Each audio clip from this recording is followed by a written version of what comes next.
As chuvas dos últimos dias tiveram forte impacto nas cidades mineiras. Segundo a Defesa Civil, até agora, há 48 mortos e cerca de 17 mil desabrigados. Famílias perderam tudo, que tinham desmoronamentos ou inundações. Por que nossas cidades sofrem tanto durante as chuvas? O que é preciso fazer para evitar que isso ocorra novamente? Existem políticas públicas para atender os mais vulneráveis nessas situações? Para refletir sobre o assunto, convidamos a arquiteta e urbanista Mônica Maria Cadaval BD, do Habite a Política, um coletivo que articula estudiosos, movimentos e trabalhadores da área de habitação, a fim de propor uma política habitacional participativa e inclusiva. A Mônica já trabalhou nas prefeituras de Santo André, em São Paulo, Belo Horizonte e Contagem, em Minas Gerais. Boa tarde, bem-vinda, Mônica.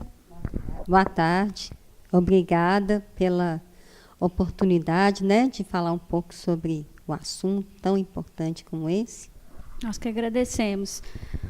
Mônica, a gente viu na cobertura dos impactos da chuva com muita frequência na mídia comercial e até discurso de gestores públicos uma ideia de responsabilização das vítimas, como se as pessoas estivessem ocupando áreas consideradas impróprias para habitação, parece que porque querem, né? Por que tanta gente vai viver em beira de rio e córrego, em encosta e outros lugares que são considerados de risco? Pois é, uma inversão aí, né? Essas pessoas, famílias que vão morar nessas áreas, né? Elas fazem isso por não conseguirem acessar áreas adequadas para moradia, né? Para morar dignamente. O que é uma moradia digna? É uma moradia num terreno seguro, que não tem área de risco, num bairro que tem infraestrutura, espaço público, serviços. É um bairro de onde essa família consegue se deslocar com facilidade para onde ela quer, para trabalhar, né, para estudar. Enfim, e onde que a gente encontra essas condições nas cidades, né? Em uma parte da cidade só, né? E é essa parte da cidade que oferece essas condições de moradia digna, ela, em geral, tem terreno muito caro, né? Os imóveis são muito caros, e essas famílias mais pobres não conseguem alugar ou comprar, né, imóveis para morar nesses lugares. Então, elas recorrem, né, a essas áreas que geralmente o planejamento da cidade indica que não devem ser ocupadas, que o mercado imobiliário deixou para trás, né? E que concentram situações que tornam a formação, né, de risco mais provável, né? Então, ou seja, na verdade, elas são vítimas, elas são uma consequência dessa dinâmica da cidade, né? São vítimas, e não a causa, né? E, para além das pessoas que moram em lugares de risco, há também uma ideia de que isso tudo está acontecendo porque tem áreas que foram inundadas com transbordamento de rios e córregos, né? Por exemplo, aqui em Belo Horizonte tem muitas obras de canalização de rios, de impermeabilização do solo, deve se repetir também essa situação em outras cidades do estado. Isso faz sentido para entender esse fenômeno do impacto das chuvas agora? Claro, né? Um problema numa cidade nunca pode ser analisado de forma isolada. Ele sempre está articulado com outros tipos de problema, né? Mas, analisando aí do ponto de vista da drenagem, digamos assim, você pensa bem como é que acontece no meio natural. A chuva cai, a terra absorve, né? Brotam as nascentes, correm os rios, né? Os rios, as curvas do rio reduzem a velocidade da água. Quando chove muito, o rio enche, depois ele volta para o leito original. Isso é o que a gente chama de várzea, né? Então, existe todo um equilíbrio, um movimento natural das coisas e tal. Quando a cidade chega, o rio é convidado a andar em linha reta, né? Para acompanhar as ruas, né? O traçado das ruas e tal. Geralmente, ele é retificado, ele é encaixotado, né? a cidade é impermeabilizada pelo asfalto, pelas construções, então a água não entra na terra, corre e vai para o rio, e lá no rio transborda, gera enchente. Então, claro que tem a ver com isso, sim. E isso não é um privilégio de Belo Horizonte, isso acontece. As nossas cidades tratam os rios assim, né? Os córregos, os ribeirões assim. Isso é generalizado. Mas, como eu disse, a gente tem que analisar as causas desse problema de uma maneira mais integrada, porque também os problemas de moradia contribuem, como a gente acabou de conversar. Os problemas de saneamento contribuem. Imagina, uma enchente sozinha já é uma tragédia. Uma enchente aliada à falta de saneamento é uma tragédia maior ainda, né? Vira um problemão de saúde pública. Então, a coisa é complexa, é um problema complexo, de causas conjugadas. E cada ano parece que vai ficando talvez pior, né? Vai aumentando os impactos. Além dessas moradias e regiões que estão em situações de mais risco, pode ser que isso, daqui a um futuro, inclusive próximo, atinja a cidade como um todo? Já está até atingindo, né? Hoje nós temos ocorrências gravíssimas no centro da cidade, né? Como a gente viu há poucos dias atrás. Arrudas aqui, né? Explodindo, né? O rio não se conteve dentro do caixote que fizeram para ele. Então, na verdade, isso já está acontecendo, né? Esses problemas é o que eu digo, né? As causas são muito complexas e a abrangência desse problema é muito ampla, né? Não fica só lá naquela área periférica, não, atinge toda a cidade como um todo. E se a gente pensar em soluções para isso, o que poderia ser diferente? No caso da política habitacional, por exemplo, que é o que a gente está frisando muito aqui, o Brasil tem uma legislação considerada muito avançada, né? Tem o Estatuto da Cidade, nacionalmente, em Belo Horizonte tem um plano diretor aprovado recentemente, uma política de habitação em BH de mais de 20 anos, que passou por uma revisão no passado. O que você levanta desses programas de leis que poderiam ajudar, se fossem implementados talvez de uma maneira mais condizente com o que está previsto, que resolver esses problemas nos últimos dias, e também quais os limites dessas legislações? Então, se a gente pega, por exemplo, o Estatuto da Cidade, né?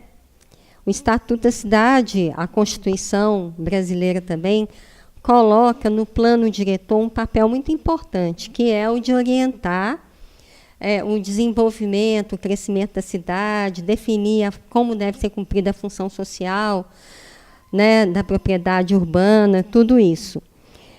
Eu considero que o momento de revisão ou elaboração de um plano diretor é um momento muito precioso, por exemplo, e que, se for tratado exatamente como o Estatuto indica que deve ser, né, com participação, é feito um diagnóstico que identifica problemas da cidade, esses problemas são discutidos amplamente por toda a população, as soluções são discutidas amplamente, né?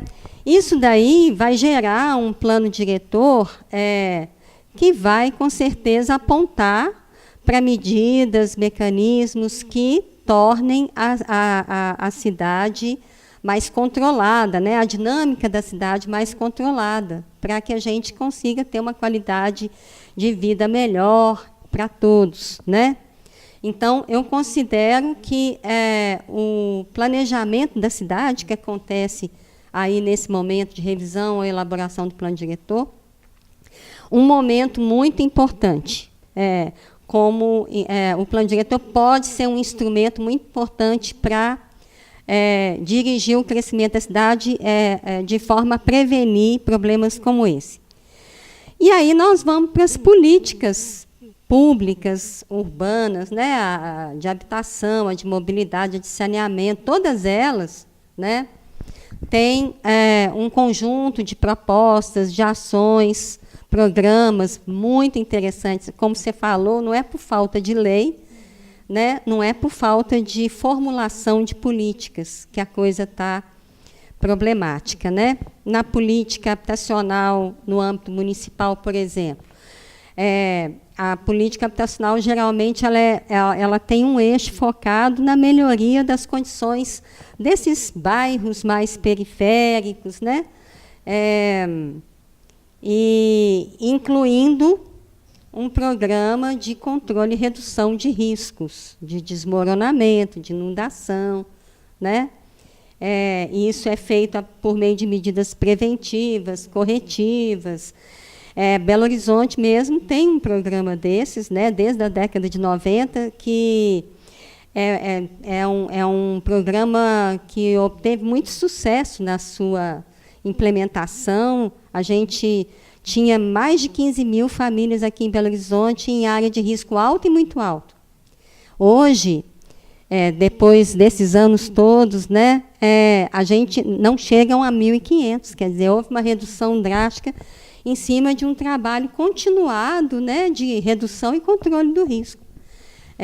Então, é possível, né? As políticas habitacionais também prevêem programas de provisão habitacional, né? Programas que visam favorecer o acesso à moradia por parte de famílias de baixa renda, por meio da construção de casa, por meio de locação social, por meio de financiamento para aquisição, subsídios, etc. Na política de saneamento, da mesma forma, hoje as políticas de saneamento têm soluções já pensadas, soluções inteligentes para evitar problemas como esses que a gente está vivendo. Mobilidade da mesma forma. Enfim, não faltam políticas, não faltam programas, né? Não faltam leis. Aí você me pergunta, né, qual que é o limite? Elas não vão, então, por que não são efetivadas, né? A gente pode... Eu vejo duas coisas assim. O financiamento e a gestão, né? Sem dinheiro não se faz nada, sem recurso não se pode fazer nada, né? Então, é muito importante que recursos sejam destinados para essas políticas, para essas nesse ações. momento nós estamos vendo justamente o corte de muitos desses programas. O governo federal retraiu o investimento em todas essas políticas que eu citei, né? Municípios sozinhos podem fazer alguma coisa, mas não muito. Então, a questão do financiamento é um fator mesmo que limita E a gestão, né? Uma gestão adequada, integrada de políticas públicas e participativa. Eu estou convencida que a participação popular é essencial para que haja uma cobrança em relação ao poder público para a implantação dessas políticas, para que haja realmente uma inversão de prioridade nos investimentos, né? Para que realmente o investimento seja feito em ações prioritárias. E que muitas vezes são preventivas, né? Que vem antes, nesse sentido do planejamento, do que depois para sanar um problema que já está em curso, né? Sim. E Mônica, olhando para Minas Gerais, assim, além de Belo Horizonte, como é que você vê, né, que você citou que Belo Horizonte tem uma caminhada numa política habitacional, essa redução, inclusive, de famílias em áreas de risco, mas quando a gente vê essa tragédia se alastrando pelo Estado, como é que está essa discussão da política de habitação em outros municípios? Pois é uma situação muito triste, né? Na gestão do Lula e da Dilma, houve um aumento, né, do investimento na política habitacional como nunca visto antes, né? O Estatuto da Cidade é do período já também, né? Não, o Estatuto da Cidade é de 2001, né? É anterior. Mas nos governos Lula e Dilma, assim, houve um aumento, uma ampliação do investimento na política habitacional, efetivo, muito forte, né? E houve também um investimento, um estímulo para as prefeituras, para os municípios fortalecerem institucionalmente as políticas habitacionais, sabe? Então, os municípios se sentiram motivados a criar conselhos de habitação, fundos de habitação, porque havia uma expectativa de que viessem recursos, né? Elaboraram planos locais de habitação de interesse social, organizaram secretarias ou setores, né, gerências de habitação. Ou seja, houve um início do fortalecimento institucional das políticas habitacionais, sabe? Um processo muito bonito que começou a acontecer no Brasil como um todo, né?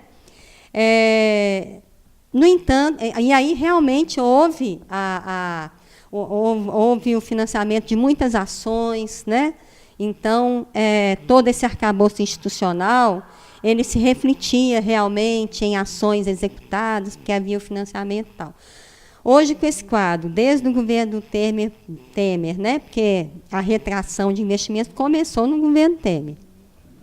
Para cá, o que acontece? Os municípios, todo esse arcabouço institucional que foi criado nos municípios tem sido desmantelado. Porque para que manter um fundo se não tem recurso, né? Para que manter um conselho se não tem perspectiva de implantar uma política habitacional?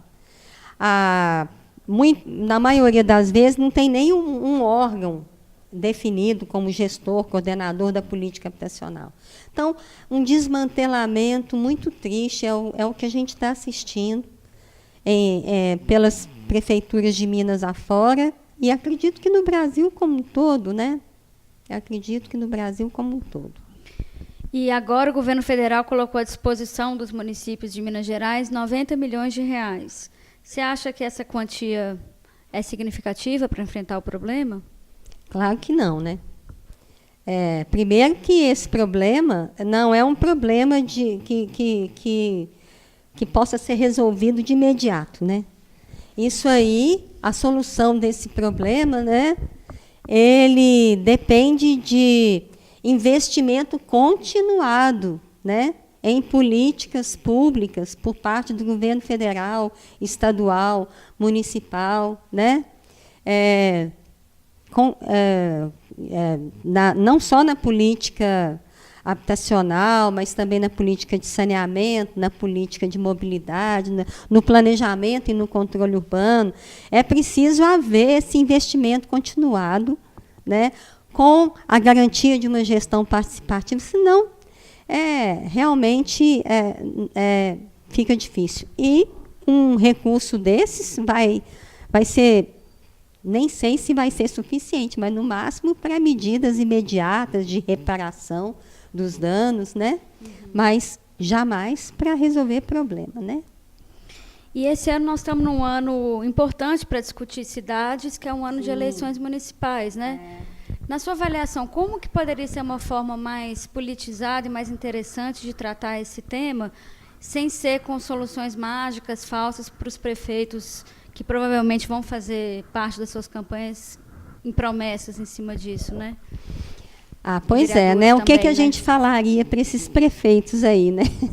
Para esses novos candidatos e novos prefeitos. Olha, estava pensando nisso, né? Acho que a primeira coisa importante a ser garantida no governo municipal é a participação popular no controle do orçamento e do investimento público, sabe? Porque pode ser pouco recurso, né? Se a gente considerar esse cenário de retração de investimento de recurso federal. Pode ser pouco recurso, o recurso municipal. Mas se houver uma gestão participativa, transparente desse orçamento, desses recursos, com certeza, né, eles vão ser melhor aplicados. Com certeza é possível haver uma inversão de prioridades, né? Na época do Patrus, a gente falava muito da inversão das prioridades, né? É possível que haja inversão das prioridades, ou seja, realmente um investimento caindo em ações prioritárias para resolver o problema da desigualdade urbana, né? Dos problemas ambientais urbanos, né? Enfim, dos problemas sociais, enfim. Então, a primeira coisa era isso. Eu acho que outra coisa que eu falaria para esses prefeitos é para investir no planejamento de suas cidades, né? Que na revisão ou na elaboração de um plano diretor, que ele invista nesse processo, né? Que seja um processo participativo, como recomenda o Estatuto da Cidade, que os problemas sejam realmente discutidos, que as soluções sejam realmente pactuadas numa perspectiva de uma cidade melhor para todos mesmo, sabe? É um momento importantíssimo. E aí que essa participação se estenda no acompanhamento da aplicação dessa lei, né? Importantíssimo criar conselhos e conferências. Há um certo descrédito em relação a essas instâncias, mas sem elas é impossível. Eu avalio que a gente tem que investir no aperfeiçoamento desse processo, né? Mas é essencial. Então, a segunda coisa seria isso daí. Né? Ou seja, solução mágica não. Melhor a gente ficar de olho em quem está propondo gestão participativa e transparência nos recursos. Né? Investir na participação, no planejamento e na gestão da cidade. Né? E com certeza, em algumas soluções que já estão apontadas, né, nas políticas setoriais, e que são soluções que estão aí sendo apontadas há mais tempo, né, e que merecem receber investimentos. Né?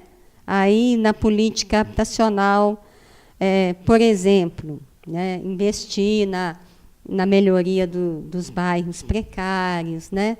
Investir nesse tipo de programa que eu falei, de redução e controle de risco, investir na provisão habitacional, né? Não tem muito recurso, vamos a partir para soluções criativas, né? Que aproveitem o que a cidade pode oferecer de oportunidade para acesso à moradia, né? Domicílios vazios, que a gente sabe que toda cidade tem no Brasil, de norte a sul, né? Soluções como a locação social desses domicílios, né? A assessoria técnica para apoio à autoconstrução, que hoje é responsável por mais de 85% de tudo que é residência que é construído no Brasil. A autoconstrução é quando a família mesmo vai lá e faz a própria casa. Sem apoio de técnica, à margem de lei, entendeu? Que é o que acontece no Brasil. As cidades são feitas, em sua grande parte, por autoconstrução. 85%? Então, o CAL fez uma pesquisa em 2015 e chegou a esse resultado mais ou menos. Mais de 85% das residências, né, das moradias construídas são por meio da autoconstrução. E é o que a gente enxerga mesmo, né? Visivelmente isso é detectado. Então, programas de apoio à autoconstrução, que não são muito onerosos, né? Assessoria técnica, né? Financiamento de material de construção, enfim.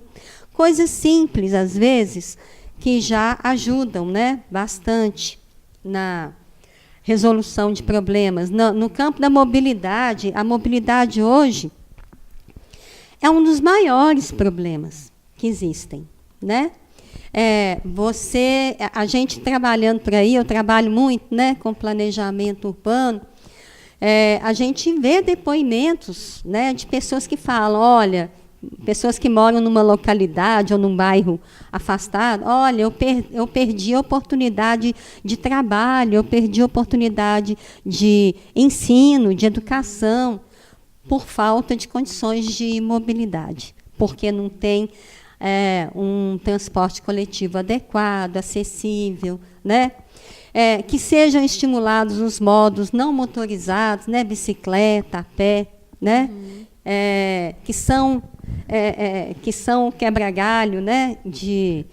uma alternativa muito importante para o povo brasileiro, né?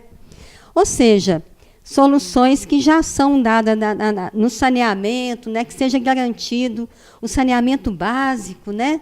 A gente conhece municípios aí com receita alta, né? Receita boa, que não garantem o saneamento básico para toda a sua população, né? Especialmente as localidades urbanas mais afastadas e tal.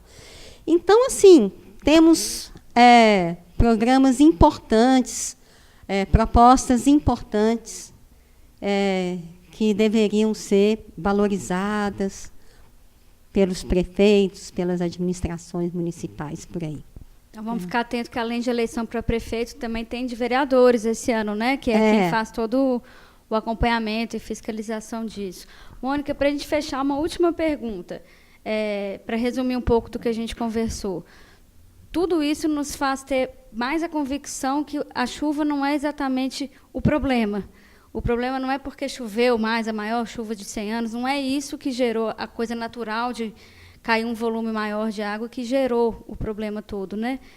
Então, para resumir, assim, para a gente explicar isso, que não é exatamente o problema a água que caiu, o problema é de planejamento urbano. Você acha que tem uma forma simples de dizer isso, que a gente consiga se implicar também, né, como cidadãos da cidade? O problema é de planejamento das cidades e de gestão das cidades, né? Que é aquilo que eu falei, não adianta planejar, né? Se não houver uma gestão adequada, nada acontece, nada. Eu acho que todos nós, como cidadãos que estamos assistindo às consequências, né, dessa dinâmica das nossas cidades, né, essa dinâmica que é, na verdade, a grande causadora de todo esse problema, né, eu acho que cada um de nós deve se manifestar, ocupar os espaços, né, disponíveis, participar de movimentos, enfim, não se manter, não achar que isso é um destino, isso não é um destino. É uma tendência atual, né, das cidades, mas não é um destino. Não precisa ser assim para sempre.